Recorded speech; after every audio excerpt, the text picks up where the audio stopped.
ശ്രീ എസ്റ്റിനി, BJPക്ക് എന്തായാലും ഞങ്ങൾ അധികാരം പിടിക്കും എന്നൊരു അവകാശവാദം ഇല്ല. ഉള്ള അവകാശവാദം എന്താണ്? വരുന്നത് തൂക്കുസഭയാണ്. തൂക്കുസഭയാകുമ്പോൾ ഞങ്ങൾ അതിൽ നിർണായക ശക്തി, കാര്യം ഞങ്ങളുടെ പിന്തുണ ഇല്ലാതാരും ഭരിക്കില്ല എന്നതായിരിക്കണം.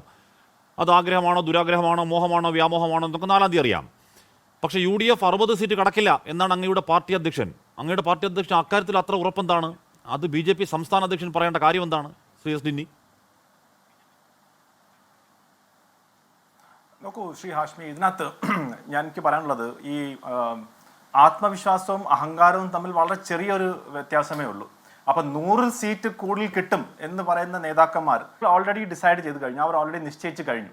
അപ്പം ഞാൻ പറയുന്നത് വെച്ച് കഴിഞ്ഞാൽ ഈ 9-ാം തീയതി ഇലക്ഷൻ കഴിഞ്ഞിട്ട് 4-ാം തീയതി റിസൾട്ട് വരുന്നതിൻ്റെ ഈ ഒരു ഗ്യാപ്പിൽ ഈ രണ്ട് മുന്നണികളും കാണിച്ചിട്ടുള്ള കാര്യങ്ങൾ ജനങ്ങൾ കാണുകയാണെങ്കിൽ, അല്ലെങ്കിൽ ജനങ്ങൾ ഈ വോട്ട് ചെയ്ത ആളുകൾ ചിന്തിക്കുകയാണ്, എന്തായിരിക്കും അവർക്ക് ചിന്തിക്കുന്നത്?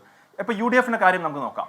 UDFന്റെ കാര്യത്തിൽ വികസനം എന്നുള്ള ഒരു ചർച്ച എന്തൊക്കെയോ പറഞ്ഞിട്ട് ഇപ്പം വികസനം എന്ന് പറഞ്ഞാൽ സ്വന്തം നേതാക്കന്മാരുടെ വികസനം മാത്രമായിട്ടുള്ള ചർച്ചയിലേക്ക് മാറി. ഹൈക്കമാൻഡ് പറഞ്ഞാലും ഘടകകക്ഷിയായിട്ടുള്ള മുസ്ലിം ലീഗ് പറഞ്ഞാലും സ്വന്തം അണികൾ പറഞ്ഞാലും അവർ തമ്മിലടി തുടങ്ങി കഴിഞ്ഞിരിക്കുകയാണ്. അതായത് പോസ്റ്റർ ഒട്ടിക്കുന്നു, സൈബറിൽ പോരാട്ടം നടത്തുന്നു, പോഡ്കാസ്റ്റ് നിർമ്മിക്കുന്നു, ആർട്ടിക്കിൾ വരുന്നു, 3 പേരുടെയും പേരുകൾ ഇങ്ങനെ ചർച്ച ചെയ്തുകൊണ്ടിരിക്കുകയാണ്. അപ്പൊ ഇതാണ് അധികാരം കിട്ടുന്നതിന് മുമ്പുള്ള സ്ഥിതിയെങ്കിൽ അധികാരം കിട്ടിക്കഴിഞ്ഞാൽ ഇവരുടെ സ്ഥിതി എന്തായിരിക്കും എന്ന് ജനങ്ങൾ ആലോചിക്കുകയാണ്. ഇനി 2-ാം വർഷത്തിന് LDFന്റെ കാര്യമാണെങ്കിൽ LDF പറഞ്ഞായിരുന്നു, ഇവിടെ നേരത്തെ പറഞ്ഞു, വസന്ത് അതിനെ സൂചിപ്പിച്ചിരുന്നു, അതായത് ഇരുട്ടില്ലാത്ത 10 വർഷം, ലോഡ് ഷെഡിങ് ഇല്ലാത്ത 10 വർഷം. എന്നിട്ട് ഇപ്പം നമ്മളെ ബഹുമാനപ്പെട്ട ഇലക്ട്രിസിറ്റി മിനിസ്റ്റർ പറയുകയാണെങ്കിൽ മഴ പെയ്ത് കഴിഞ്ഞാൽ നമ്മൾ രക്ഷപ്പെട്ടു, മഴ പെയ്ത് കഴിഞ്ഞാൽ നമ്മൾ രക്ഷപ്പെട്ടു, നമുക്ക് ലോഡ് ഷെഡിങ് നമുക്ക് ഒഴിവാക്കാം. എന്തുകൊണ്ടാണ്? ഇന്നിപ്പോൾ റെഗുലേറ്ററി കമ്മീഷൻ പോലും അവരെ കുറ്റപ്പെടുത്തിയാണ്. KSEB എന്തുകൊണ്ട് ഇത് മുൻകൂട്ടി കണ്ടില്ല?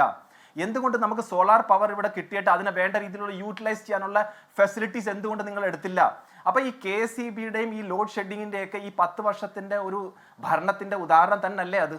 അവിടെ UDF ക്യാമ്പിൽ ആര് മുഖ്യമന്ത്രിയാകണം എന്നുള്ളത് ഇപ്പം ബാക്കി നമ്മുടെ ആരുടെയും വിശ്വാസമാകണ്ടെങ്കിലും UDFനകത്ത് അവർ ജയിക്കുമെന്ന കാര്യത്തിൽ പൂർണ്ണമായ കോൺഫിഡൻസ് ഉണ്ട്.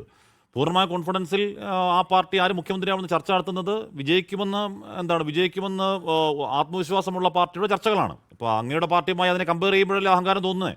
അങ്ങയുടെ പാർട്ടിക്ക് അങ്ങനെ ഒരു ചിന്തിക്കാനുള്ള പ്രിവിലേജ് ഇപ്പോൾ ഇല്ല എന്ന് കരുതി അഹങ്കാരം എന്ന് പറയണം. നമ്മുടെ പാർട്ടിയായിട്ടുള്ള ഒരു കമ്പാരിസൺ അല്ല ശ്രീ ഹാഷ്മി, പാർട്ടിയായിട്ടല്ല.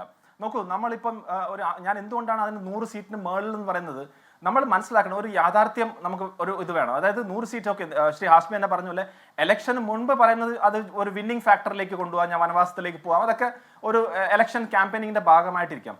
പക്ഷെ അത് കഴിഞ്ഞിട്ടും പറയുന്നത് അത് അത്രമാത്രം ആത്മവിശ്വാസമാണ്, അഹങ്കാരമാണ്. ഞാൻ അത് ജനങ്ങൾക്ക് വിട്ടുകൊടുത്തിരിക്കുകയാണ്. ജനങ്ങൾ ഓൾറെഡി തീരുമാനിച്ചു കഴിഞ്ഞിരിക്കുകയാണ്.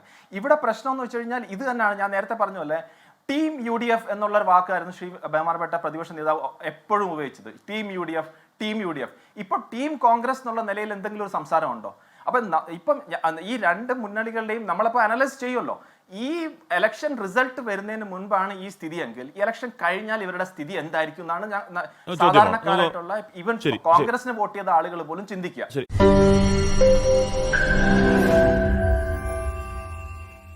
ലോകത്തെവിടെയായാലും ഏത് സമയത്തും 24 വാർത്തകളും ഓഗ്മെന്റഡ് റിയാലിറ്റി പാക്കേജുകളും എക്സ്പ്ലെയിനറുകളും വിശദമായി കാണാൻ ഞങ്ങളുടെ YouTube ചാനൽ നിങ്ങൾക്ക് സബ്സ്ക്രൈബ് ചെയ്യാം.